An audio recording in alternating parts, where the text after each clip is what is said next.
एक औरत जापान से बैठती है अमेरिका के लिए।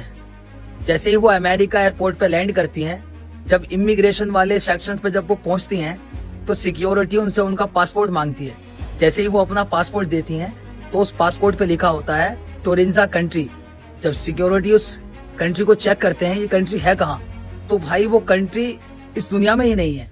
बाकी डिटेल वीडियो यह है, देखो। क्या टोरेंजा से आई हुई वो औरत फ्यूचर से आई थी? क्या वो टाइम ट्रेवल करके हमारी दुनिया में किसी बड़े खतरे से हमें आगाह करने आई थी? एक ऐसी मशीन जो आपको समय में आगे पीछे लेकर जा सकती है, जिसके द्वारा आप टाइम ट्रेवल कर सकते हैं। इमिग्रेशन पर सब हैरान थे। वो औरत कुछ कहना चाहती थी लेकिन कोई समझ नहीं पा रहा था कि वो किस जुबान में बोल रही है। Do you have another more ID? No? Looks like possibly Arabic, but I don't know. We have to determine what that language is first. So.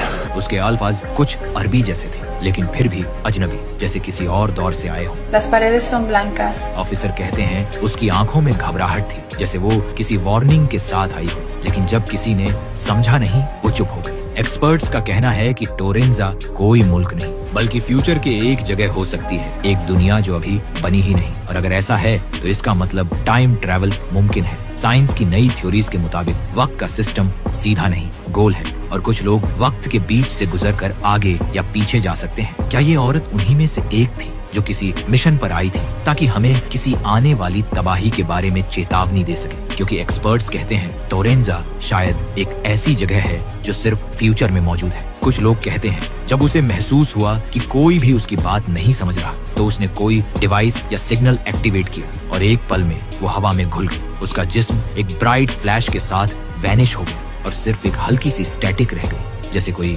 Frequency खत्म हो गई हो। अथॉरिटीज कंफ्यूज हैं, मगर कुछ साइंटिस्ट मानते हैं कि उसका मिशन सिर्फ एक चेतावनी देना था कि आने वाले वक्त में हमारी दुनिया पर एक बड़ी तबाही आने वाली है। क्या वो वाकई फ्यूचर से आई थी? क्या टोरेंजा असल में एक फ्यूचर कंट्री है? और अगर टाइम ट्रैवल मुमकिन है तो क्या वो दोबारा वापस आएगी या फिर हम सबके साथ भी एक दिन ऐसा ही कुछ होने वाला है? कुछ लोग का कहना है उस औरत के जाने के बाद वहाँ का टेम्परेचर और इलेक्ट्रॉनिक डिवाइस कुछ सेकंड्स के लिए फ्रीज हो गए।